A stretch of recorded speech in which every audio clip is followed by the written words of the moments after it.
வங்கக்கடலில் உருவாகியுள்ள டிட்வா புயலின் தற்போதைய நிலை என்ன, அதன் நகர்வு எப்படி இருக்கும், சென்னைக்கு பாதிப்பு இருக்கிறதா என்பது குறித்த விவரங்களோடு இணைகிறார் சிறப்பு செய்தியாளர் சடையாண்டி. தற்போது டிட்வா புயல் மணிக்கு எத்தனை கிலோமீட்டர் வேகத்தில் நகர்ந்து கொண்டிருக்கிறது, அதன் மூலமாக ஏற்பட இருக்கக்கூடிய பாதிப்புகள் என்னென்ன, விரிவாக பதிவு செய்யலாம்.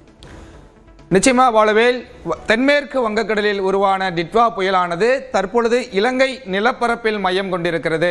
நிலப்பரப்பில் புயல் மையம் கொண்டிருப்பதன் காரணமாக அதனுடைய வேகம் மிக மிக மிக குறைந்திருக்கிறது என்று இந்திய வானிலை ஆய்வு மையம் தெரிவிச்சிருக்கிறாங்க.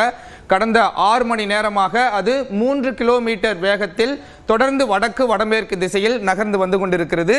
சென்னையிலிருந்து இந்த டிட்வா புயலானது சுமார் 510 கிலோமீட்டர் தொலைவில் அது மையம் கொண்டிருக்கிறது. 30ஆம் தேதி அல்லது 1ஆம் தேதி அதிகாலை பொழுதில்தான் அது சென்னையை நோக்கி வருவதற்கு அதிகப்படியான வாய்ப்பு இருப்பதாக இந்திய வானிலை ஆய்வு மையம் தெரிவிக்கக்கூடிய அந்த வரைகளையே நமக்கு முழுமையாக உணர்த்துகிறது. தற்பொழுது இது நிலப்பரப்பில் மையம் கொண்டிருப்பதன் காரணமாக அதனுடைய வேகம் குறைந்திருக்கிறது. இது மீண்டும் கடல் பகுதிக்குள் நுழையும் பொழுதுதான் அதனுடைய வேகம் அதிகரிக்கும் என்றும் வானிலை ஆய்வாளர்கள் கணித்திருக்கிறார்கள். இலங்கையை விட்டு விலகி தெற்கு தமிழ்நாடு கடலோர பகுதியை நெருங்கும் போது அதனுடைய வேகம் படிப்படியாக அதிகரிக்கும். தற்பொழுது இருக்கக்கூடிய நிலைமை என்னவென்றால், அது புயலாக இருந்தாலும் சற்று வலுவிழந்துதான் இருக்கிறது. நிலப்பரப்பில் இருப்பதன் காரணமாக அது சற்று வலுவிழந்திருக்கிறது. கடல் பகுதிக்குள் நுழையும் பொழுது அதனுடைய வேகம் அதிகரிக்கும், அதன் காரணமாக அதனுடைய வீரியமும் அதிகரிக்கும் என்றும் கணிக்கப்பட்டிருக்கிறது. இது தொடர்ந்து வடக்கு வடமேற்கு திசையிலேயே நகர்கிறது. நிலப்பகுதிக்குள் நுழையும் பொழுது டெல்டா மாவட்டங்களில் அதிகப்படியான மழைப்பொழிவு இருக்கும் என்று இந்திய வானிலை ஆய்வு மையம் ஏற்கனவே சிவப்பு நிற எச்சரிக்கை கொடுக்கப்பட்டிருக்கிறது.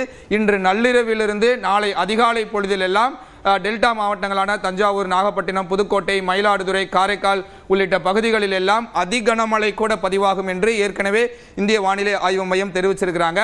இன்று இரவு நாளை அதிகாலை வரை இந்த டெல்டா மாவட்ட பகுதிகளில் அதிகப்படியான மழை பொழிவை இந்த டிட்வா புயல் கொடுக்கும். இது தொடர்ந்து வடக்கு வடமேற்கு திசையில் நகர்ந்து 30ஆம் தேதி அதாவது ஞாயிற்றுக்கிழமை காலை பொழுதில் வரும் பொழுது புதுச்சேரி, சென்னை கடற்கரைக்கு மிக அருகில் வருவதற்கு அதிகப்படியான வாய்ப்பு இருக்கிறது. எனவே நாளைய தினம் டெல்டா மாவட்ட பகுதிகளில் அதிகப்படியான கனமழை, நாளை மறுநாள் ஞாயிற்றுக்கிழமை சென்னையை ஒட்டி இருக்கக்கூடிய வட தமிழ்நாடு கடலோர மாவட்டங்களுக்கு அதிகப்படியான கனமழையை கொடுக்கும். சென்னைக்கு மிக அருகில் வரும் பொழுது அதனுடைய வீரியம் படிப்படியாக குறைந்து காற்றழுத்த தாழ்வு மண்டலமாகத்தான் சென்னைக்கு மிக அருகில் வரும் என்ற ஒரு கருத்தையும் இந்திய வானிலை ஆய்வு மையம் தெரிவிக்கக்கூடிய அந்த அறிவிப்பிலிருந்து நம்மால் புரிந்து கொள்ள முடிகிறது. வாழவேல், விவரங்களுக்கு நன்றி சடையாண்டி.